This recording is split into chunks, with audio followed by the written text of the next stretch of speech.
After completing my 10th class exams in 1979, my father suggested that I go and help my father's uncle and learns astrology. Mathematics being my favorite subject, I learned the calculations. My grandfather taught me how to calculate the inclinations of each planet and how to calculate the Lagna and the meridian center MC. And he gave me some birth charts to draw. Thus, I learned how to draw the birth charts first and showed interest in predictions.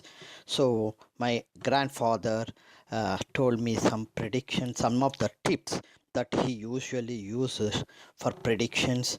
And after learning those tips, I documented some of them. I verified with my father.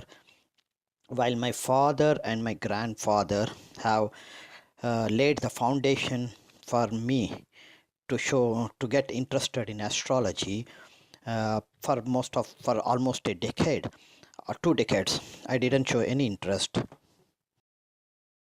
Welcome to my new series, Horoscopes of the month. In this series, I'm going to present one horoscope for each month, and the native who was born in that month, a famous person. I'll pick that person horoscope and then try to analyze the natives, some of the past events, and analyze it using some of the astrological techniques that I learned. Hope you will enjoy this video presentation, and please feel free to comment if you know any person. Please let me know the person birth details and the Wikipedia link. I will go in detail, do some research and figure it out. If that person is the right person that fits my choice, then I will surely include that person in my horoscope of the month series. Thank you very much and enjoy the presentation.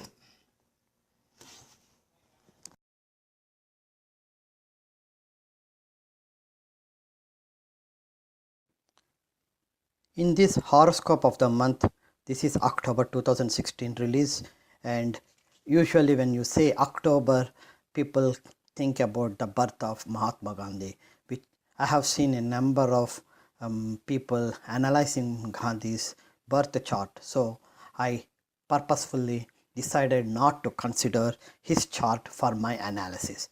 So I went and googled and found out that exactly on the same day, 2nd October, Bollywood actress Asha Parekh was born in Mumbai.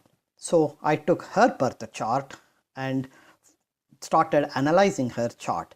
I found out that she was unmarried even as of today. So the main event is remaining unmarried until the age of, I think, around 70. She's around 70. So remaining unmarried until now is the main event that I took it, and I, using the astrological, I tried to figure it out, what is the astrological reason for her to remain unmarried as of now. So I hope this video presentation and the astrological reasoning that I am going to provide will be helpful for those who are interested in astrology and trying to learn the subject. Thank you, and let me go ahead and start my analysis.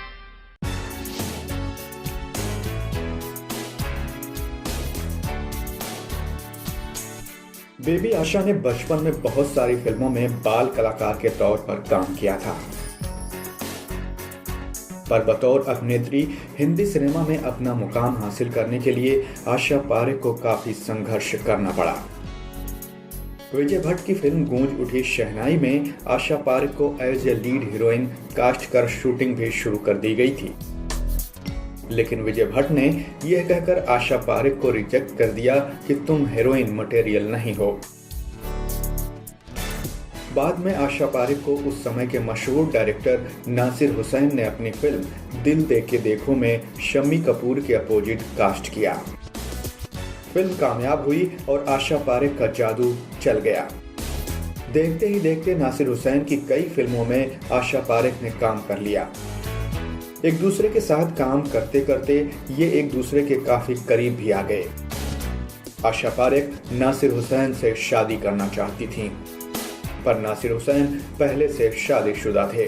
अपने परिवार के प्रति जिम्मेदारी ने नासिर हुसैन को आशा पारेख से रिश्ता तोड़ने के लिए मजबूर कर दिया। आशा भी समझ चुकी थी कि नासिर उनके कभी नहीं होंगे।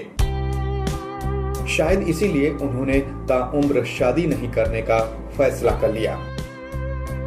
यह खुलासा आशा पारेख ने खुद चंद सालों पहले किया था कि उनका कभी एक बॉयफ्रेंड हुआ करता था, पर आशा पारेख ने उसका नाम नहीं लिया था।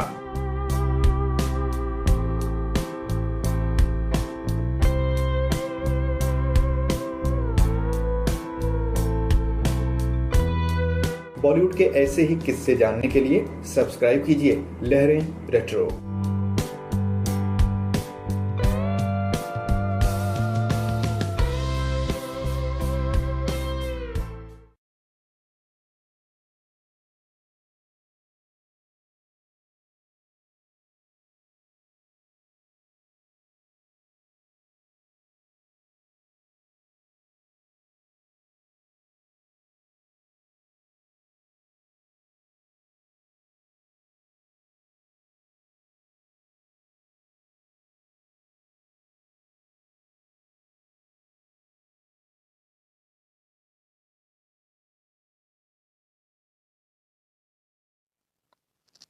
Let's start analyzing the birth chart of this Bollywood actress Asha Parekh.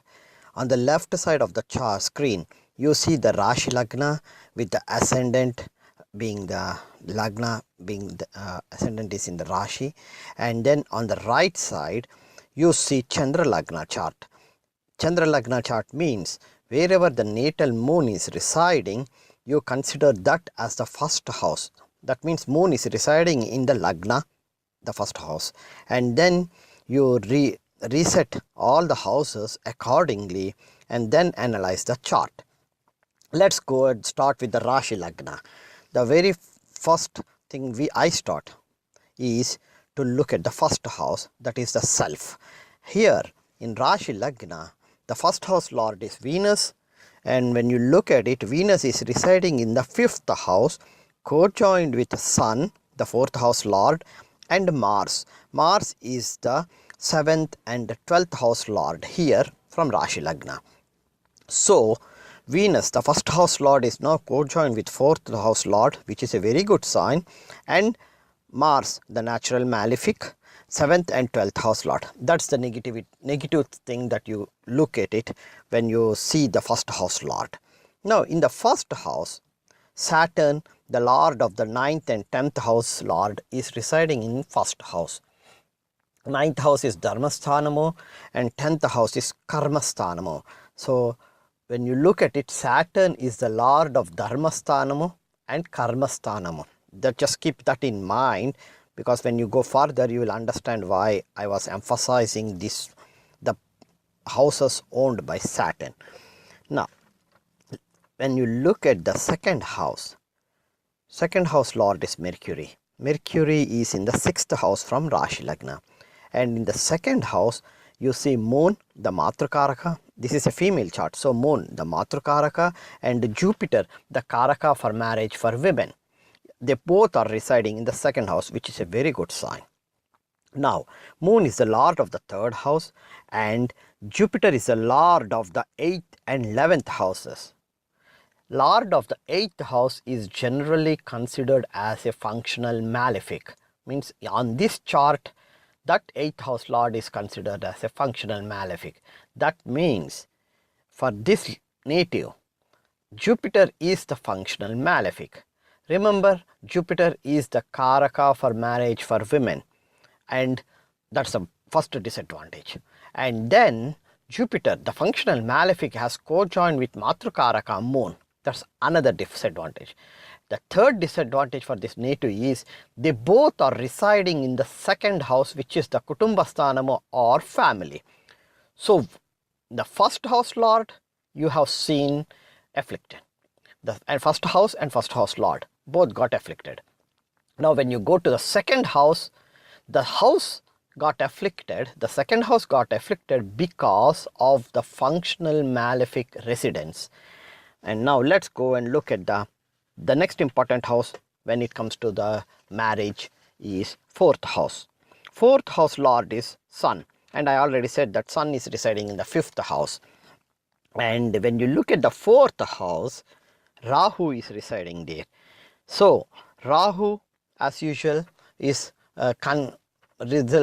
increases the disruptions in whichever house he resides.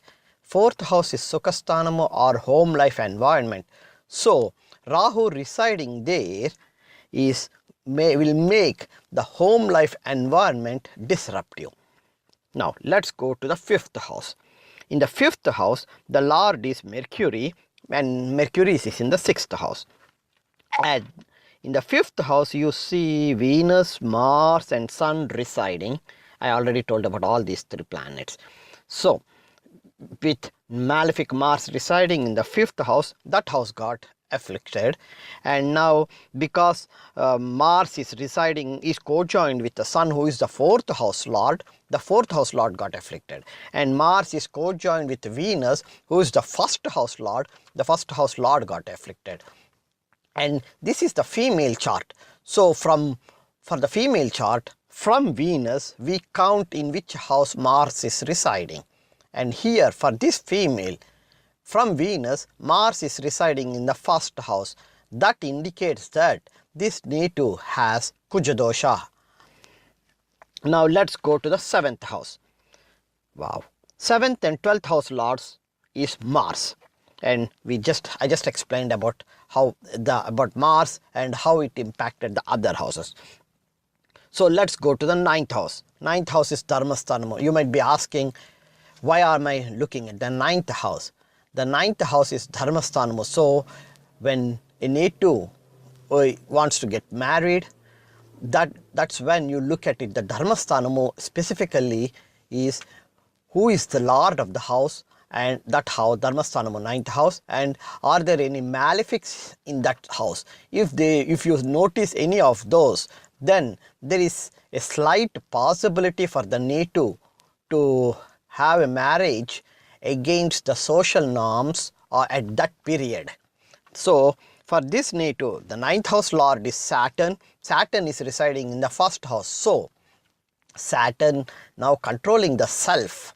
That means the Saturn is controlling the native, and because Saturn owns the Dharmasthanam and Saturn is a natural malefic, there is a possibility for the native to go against the social norms at that period, which means go adharma, going against dharma. That's the reason why I picked the ninth house. Now as usual, let's go to the 11th house. The 11th house lord is Jupiter, and I already said that Jupiter is a lord of 8th and 11th houses, and being an 8th house lord, it's a functional malefic. So the 11th house lord is now a functional malefic. 11th house deals with house of desires. That means the functional malefic is owning the 11th house, resulting in lack of desires. The 12th house lord is Mars. I already told everything. Now that I have completed the Rashi Lagna chart analysis, let me go to the Chandra Lagna analysis. So moon is in the house owned by Mercury. So we'll take wherever the moon is there, we will consider that as first house. So the first house lord is Mercury, and in the first house along with the moon there is Jupiter. Moon is the Matrukaraka, and Jupiter is the Karaka for marriage for women. Now let's go and look at the advantages of this. Moon is having a direct aspect on the 7th house. 7th house lord is Jupiter.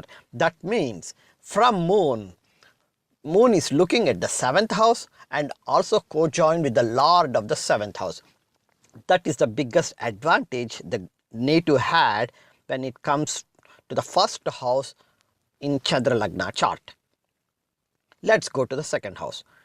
In second house, lord is moon, and moon is residing in the first house. That's a very good sign. Now let's go to the fourth house. The fourth house lord is Mercury, who is also the first house lord, and Mercury is residing in the fifth house. Fifth house from Chandra, from moon, which is another good sign. And if you look at the fourth house, Venus, Sun and Mars are residing. Let's start with Venus. Venus is the lord of the 5th house and 12th house from Moon. So, Mercury is residing in the house owned by Venus and Venus is residing in the house owned by Mercury. That Parivartana Yoga is a positive for this native. Now, along with Venus in the 4th house, you see Sun, who is the lord of the 3rd house from Moon, that's all. But you also see Mars residing in the 4th house along with the Sun and Venus. So, from Moon, Mars is residing in the 4th house, which is a Kuja dosha. Remember, I said that from Venus, Mars is residing in the 1st house, which is a Kuja dosha, and now from Moon, Mars is residing in the 4th house, which is also a Kuja dosha. Now, what is the impact of this unique Kuja dosha? From Rashi Lagna, Mars is residing in the 5th house, so which is the house of children. The Kuja dosha indicates that lack of children. From Moon, Mars is residing in the 4th house, which is home life environment. So it indicates that because of this Kuja dosha, it indicates that the native will have lack of home life environment. Now co-join those two, the home life environment and lack of children indicates that there is some possibility for the native either not to get married or get married and do not have children, or get married, no children, and troubles in the marital life. We'll just keep all these things, the possibilities in mind. Now let's see from the 5th house from Moon. The 5th and the 12th houses from Moon is owned by Venus and Venus is residing in the 4th house, as I said earlier. That's a good sign. Now go back to the 7th house. 7th house lord is Jupiter and 7th house lord is Jupiter and Jupiter is residing in the 1st house co-joined with Moon. Now 9th house. From Moon, the 9th house lord is, 9th house is Dharmasthanamu and the 9th house lord is 7, 8, 9th is Saturn, where Ketu is residing in the 9th house, in the Dharmasthanamu owned by Saturn. Ketu is residing and Rahu direct aspect is on the 9th house. Okay, so from Moon, the 9th house is now looks, the owner is a natural malefic and Rahu is aspecting the 9th house, indicates that the 9th house got fully corrupted. Remember, from the Chandra, from the Rashi Lagna, the 9th house lord is also Saturn, but Rahu is not aspecting there. But from the Moon, Rahu is aspecting the 9th house. So that's the difference between when you look from the Rashi Lagna and Chandra Lagna. From Rashi Lagna, the 9th house is just has minimal affliction, but whereas from Chandra Lagna, it got the highest affliction because of the Rahu's direct aspect. Now, when you look at, okay, let's go to the 11th house from Moon. The 11th house from Moon is owned by Mars. Good. Mars is in the 4th house from Moon, and I already explained to you all the Kuja dosha because of the Mars residing in the 4th house from Moon. Now let's go to the 12th house from Moon. 12th house from Moon is owned by Venus and Saturn is residing there. 12th house deals with pleasures of bed. Venus is residing and Venus is owning and Saturn is residing. The natural malefic Saturn is residing, who is the lord of the 9th house, the Dharmasthanamu, is residing in the 12th house, the pleasures of bed. And also Moon, from Moon, Saturn is in the 12th house. That's another biggest disadvantage. So either whether you look from Rashi Lagna or the Chandra Lagna, the Dharmasthanamu got afflicted. Some of the important houses got afflicted. And to be more specific, from Chandra Lagna, the important houses, the 4th and the 12th and 7th and 9th are all afflicted. And that means the crucial houses that are pertaining for a native to get married or to have a happy marital life are all afflicted from one way or the another.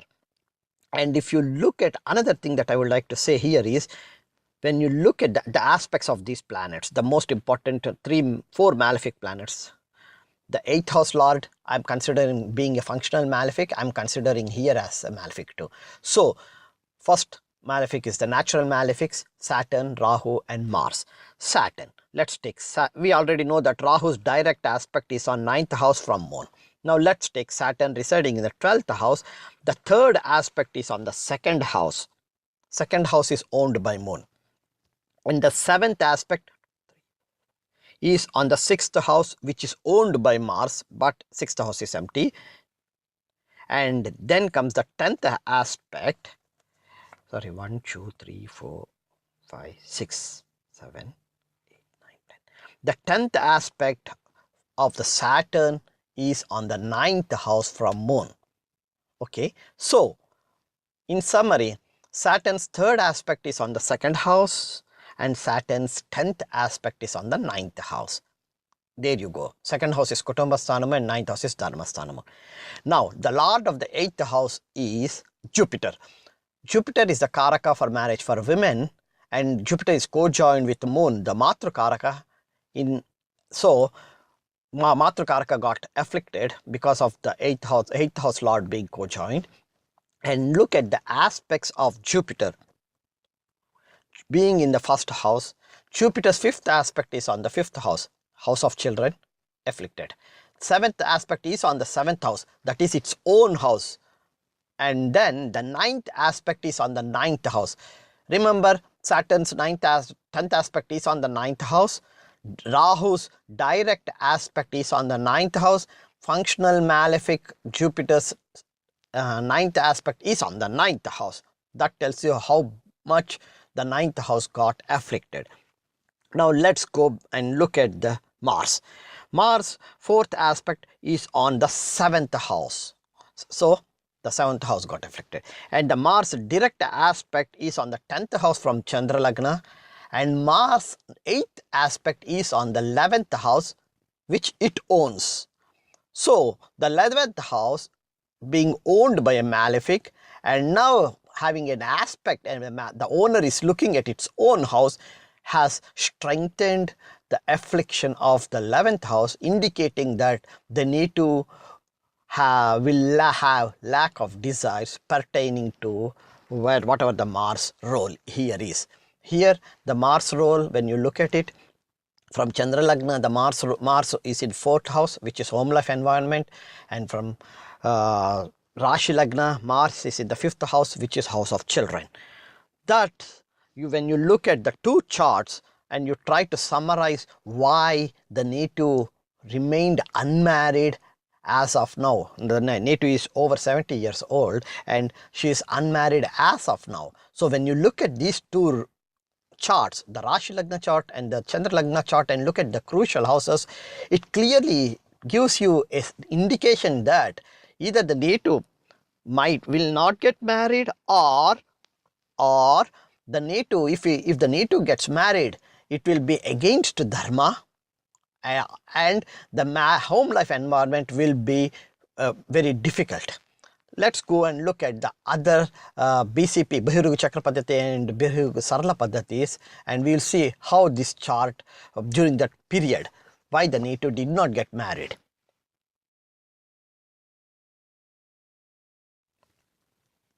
Now let's go and look at the Bihirug Chakra Paddhati, why the Netu did not get married during the specified age period. And first and the foremost, when you look at the Vimsottari Dasa, Saturn Mahadasa is running during the peak age. That means when the Netu completed her 23rd birthday, from there onwards until the Netu completed her 36th birthday, Saturn Mahadasa is running. So as I explained earlier, Saturn is residing in the 1st house and having a direct aspect on the 7th house, and Saturn 3rd aspect is on the house owned by Moon, the Matrukaraka, and Saturn is the lord of the Dharmasthanam, the 9th house. Now let us go and see who is the cycle ruler. The Netu completed her 23rd birthday in September 1965, and That means 1965 Saturn Mahadasa is still running, and Venus is the cycle ruler at that from there onwards, and all the way up to September 1978, that is 12 years, Venus is the cycle ruler. So let's go and look at all these 12 years. Venus is the cycle ruler. So let's look at Venus. Why Venus was unable to activate or to encourage the native to get married. We'll start with this. First of all, the natal position of Venus. Venus, the cycle ruler, is with the malefic planet Mars. You can see it here in the 5th house. And Venus and Mars, they both are having a direct aspect on the 11th house. 11th house is house of desires. Being co-joined with a natural malefic Mars, Venus aspect on the 11th house resulted in lack of desires. And now let's go and look at the lordship of the Venus. Venus owns the 1st and the 6th house lords. Venus is the lord of the 1st house and 6th house, and when it comes to the marriage, we look at the 1st house. Let's go and look at only the 1st house. Now Venus is the lord of the 1st house and the lord of the 12th, and when you look from Chandra Lagna, Venus is the lord of the 5th and the 12th houses. This is very important here. Venus is just the lord of the 1st house from Rashi Lagna, but when you look from the Chandra Lagna, Venus is the lord of the 5th and 12th houses. 5th house is house of children. 12th house is pleasures of bed. From Rashi Lagna, Venus is residing in the 5th house, the house of children, got afflicted. From Chandra Lagna, it is the lord of the 5th and 12th houses. So you can see that the house of children, whether you look from Rashi Lagna or Chandra Lagna, is now afflicted. Along with that, the house, the pleasures of bed, the native will lack the pleasures of bed, because from Chandra Lagna, Venus is the 12th house lord and Saturn is residing there, and Venus got afflicted because with co-joining with Mars and having a direct aspect on the 11th house. Now, I don't know how far is this true, but I googled it and I found that there was a small rumor during that period that the native, is being a Hindu, was interested to marry a Muslim film producer, a producer or a director, I don't know, one of them, and that Muslim male was already married. So let's just look at the scenario. The Hindu girl is willing to marry a Muslim, which is against the dharma at that time, number one. Number two, the girl wants to marry a man who was already married, which is also against the dharma. Now, remember I explained the importance of 9th house, the dharmasthanamu, how the dharmasthanamu got afflicted, how badly it got afflicted. Now, you see this rumor, when you hear this rumor, you can correlate the astrological reasoning behind this rumor. Remember, this thought is against the social dharma during that period. So, during that period, whatever the native was thinking to do, thought to do, or wants to do is adharma or against the dharma. The native did not get married. She did not marry the Muslim boy. So, which means whatever the desire the native had, that her desire, we'll assume that her desire is to marry that boy. So whatever the desire the native had, it was not fulfilled. That means the 11th house. Go back and look at the 11th house, lack of desires. 11th house was so highly afflicted that the native is sure to have a lack of desire, and when it comes to the lack of desire, this is one of that, because whatever she wants to do, whatever the desire she had it, she lacked it. Now, I want to just emphasize one more time that between the age of 24 and 36, for this native, according to Vimsottari Dasa, the Mahadasa is Saturn Mahadasa is running. And about the other dasas, I will explain more in detail later. Now that we have discussed the native's chart, based on Bihurugu Chakra Paddhati. Let me go back and see with the known Bihurugu Sarla Paddhati techniques between the age of 24 and 36.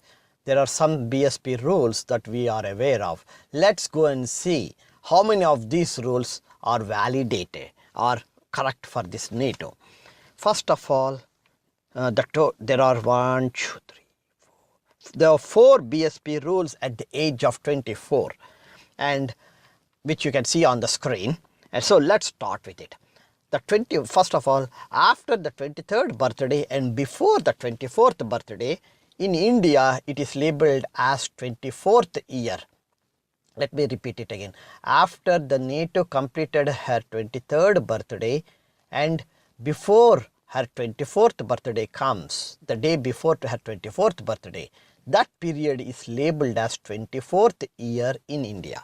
So, in 24, during the age of 24, means in 24th year, there are 4 BSP rules that I can see here. Ketu implements itself in the 12th house. Saturn implements itself in the 4th house. Mercury implements its energy in the 10th house. And Jupiter implements its energy in the 12th house.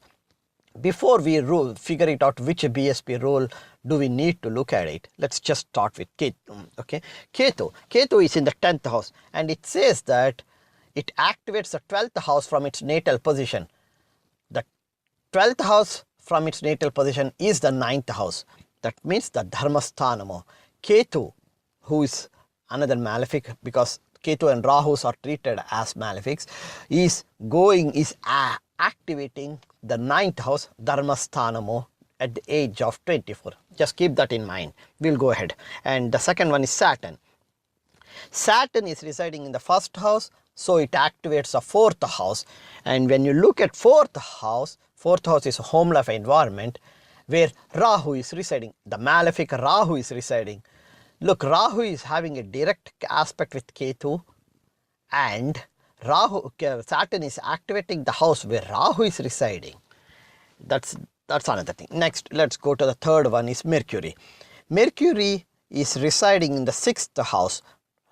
So when you look the Mercury, the 10th house is the 3rd house from Rashi Lagna and the 2nd house from Moon. Okay, now let's go and see the Mercury, which houses its own. From Rashi Lagna, Mercury is the lord of the 2nd and 5th houses. So the lord of the 2nd and 5th houses is activating the 3rd house. That's okay. Now let's go and look from Moon. Mercury is the lord of the 1st and the 4th houses. So from Moon, the 1st and the 4th house lord is activating the 2nd house. And the 2nd house is owned by Moon, and Moon is residing in the house owned by Mercury. This is the very good thing. So overall what you can see is the Ketu aspecting the Dharmasthanamo, just keep that in mind, and Saturn is activating the 4th house from Rashi Lagna where Rahu is residing, and Mercury is activating the 2nd house from Chandra Lagna. That's all. Now let's go, the last one is Jupiter. Where is Jupiter? Jupiter is in the 2nd house from Rashi Lagna, so it activates the 1st house from Rashi Lagna. Okay, and if you see from Chandra Lagna, Jupiter is activating the 12th house. So when you look overall, what you see is Jupiter, the Karaka for marriage for women, is activating the 12th house from Chandra Lagna. 12th house is pleasures of bed. When you say from Chandra Lagna, that means the mind, in her mind, she had a desire to get married, to fulfill the 12th house bhava, or whatever the effects that the 12th house produces, which is the pleasures of bed. To fulfill those, the native had decided to get married. Now from Mercury activating the 2nd house, which is the Kutumbasthanamo from Moon, the native has decided to start a family. Okay, and now from these are the 2 positive sides. Now let's go to the negative side of it. Saturn is activating the 4th house from Rashi Lagna, home life environment. You know Saturn, the malefic, natural malefic, is now activating the home life environment. So there has to be some sort of disruption in her home life and home life during that period. Fine. Now go back and see the very first one, Ketu activating the 9th house, the Dharmasthanamo. Who owns the Dharmasthanamo? It's the Saturn who owns it.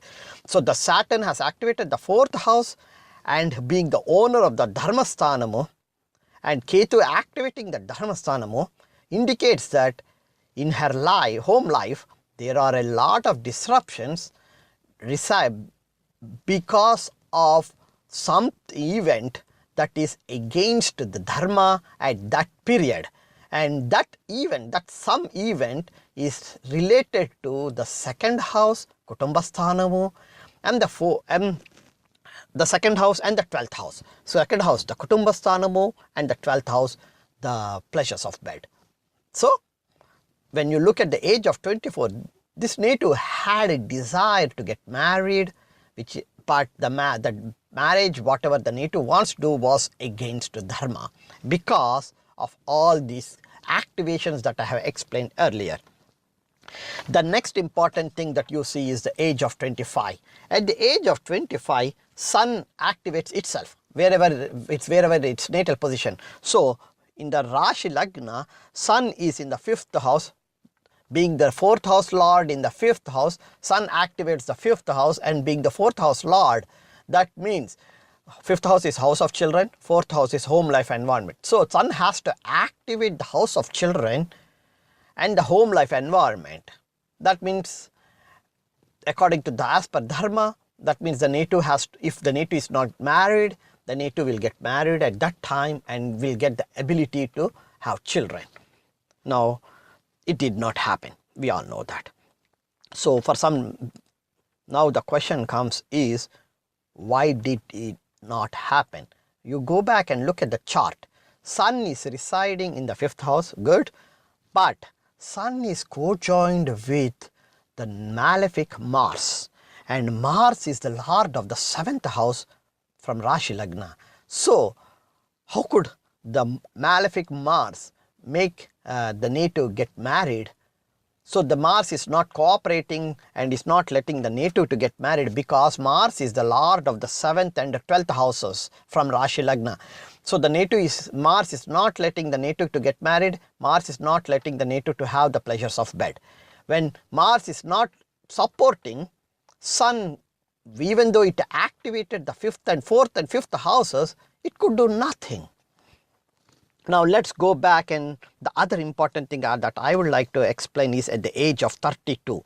When you look at BSP rules, at the age of 32, that means after the native's 31st birthday and before the native's 32nd birthday is the age of 32.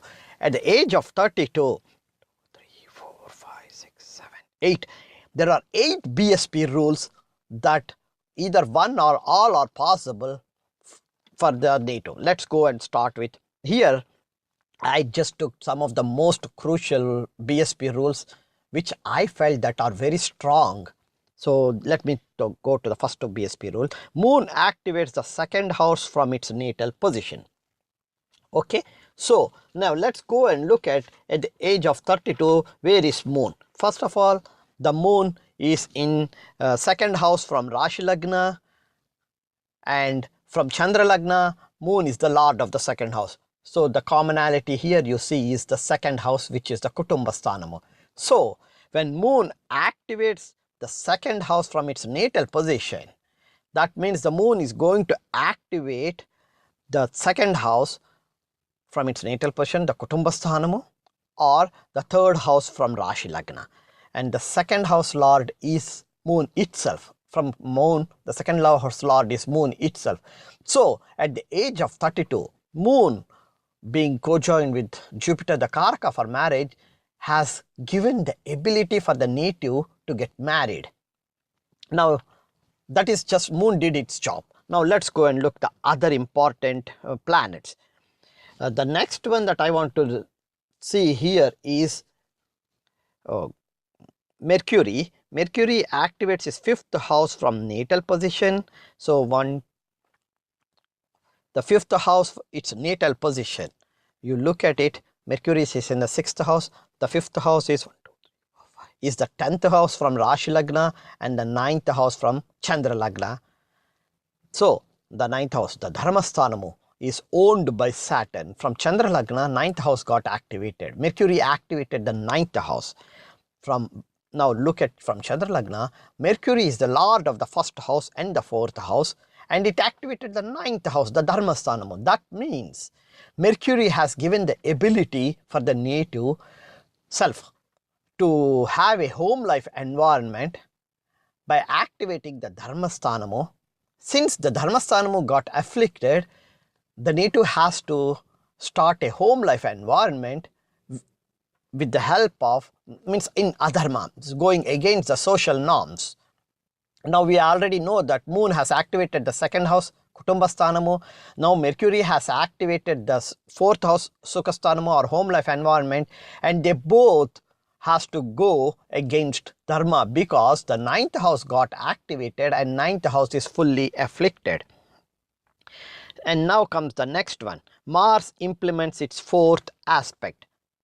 Mars is residing in the 5th house from Rashi Lagna, and it activates the 8th house from Rashi Lagna. Good. But when you see from Chandra Lagna, Mars is in the 4th house activating the 7th house. There you go again. Mars is the natural malefic residing in the 4th house home life environment, creating disruptions in home life environment. Now activated the 7th house, house of marriage, Kalastarasthanamu.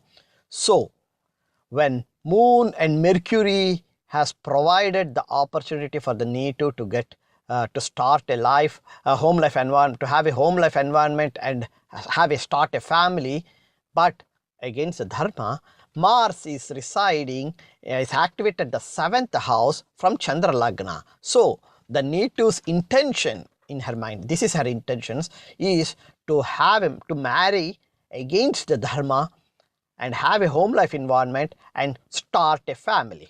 So these all the things has happened earlier at the age of 24, and now you see this happening again at the age of 32.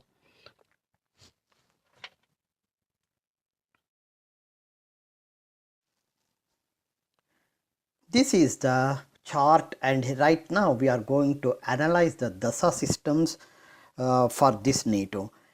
As I mentioned earlier, during the peak age, that means between the age of 24 and 36, according to Vimsottari Dasa, it is the Saturn Mahadasa that is running. Saturn Mahadasa for the native started in May 1961 and went all the way up to May 1980.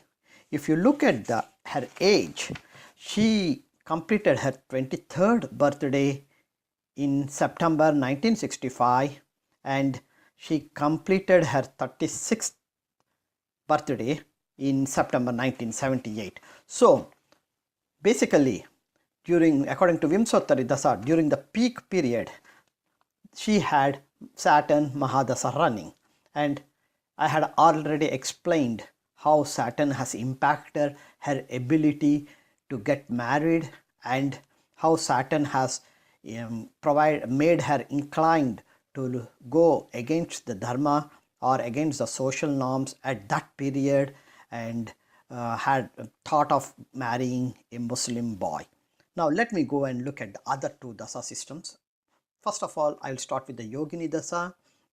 If you look at the Yogini Dasa, between 1965 and 1968, there are 3 planets that have Mahadasa between this period. First is the Mars, second is the Mercury, and third is the Saturn. And for these 3 planets, we know Saturn and Mars are no way going to cooperate the native to get married, and even if they cooperate, they make the native to marry against the dharma. And during that period, it was very difficult for the native to go against dharma and marry. So the only possibility left for the native to get married is during the Mercury Dasa, which starts in August 1968 and goes till August 73. That means 5 years. So the native had there is a big opportunity for the native to get married during these 5 years, and because the native mind, from the moon perspective, the native was not inclined to marry as per the dharma, and because of that reason, looks like the native was not at all interested to marry someone from the same caste and the same religion. And it's not clear if the native showed any interest to get married during this period, that is between August 1968 and August 1973. So the possibility, even though the possibility existed, because the native did not cooperate, the event did not happen. This is one thing I would like to emphasize, that the planetary combinations only provide the opportunity to the native for an event to happen.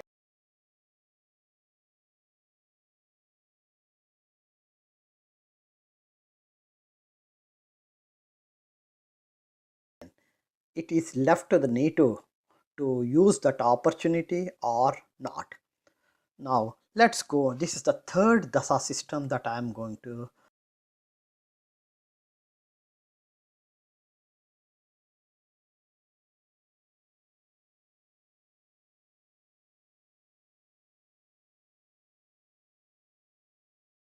use it for this native particularly.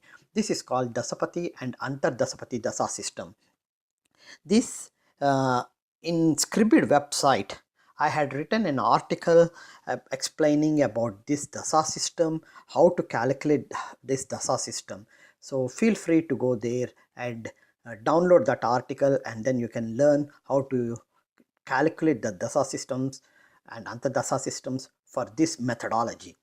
Now, between August 1968, what we have to do is, the native, when is the native is eligible to get married? The native, according to Bhirgu Chakra Paddhati, it is between 1965 and 1978.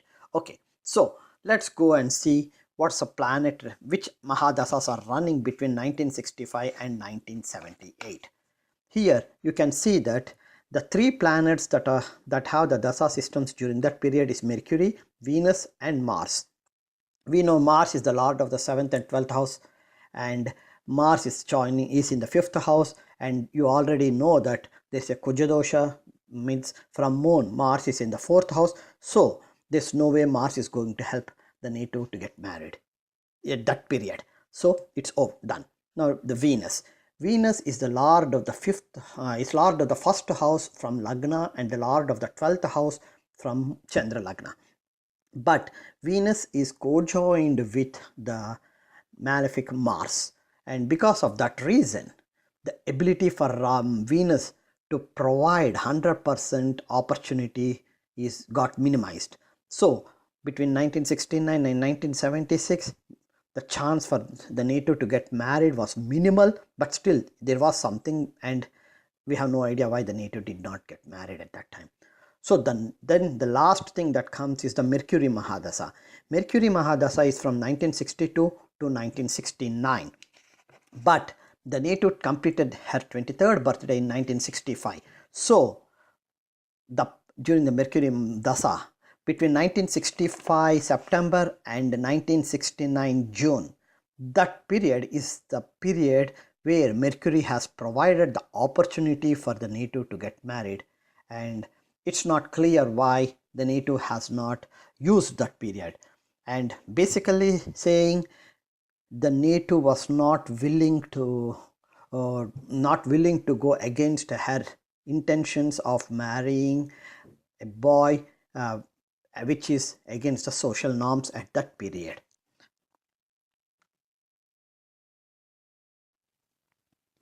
Thank you for watching this video presentation. Let me summarize the contents of this presentation.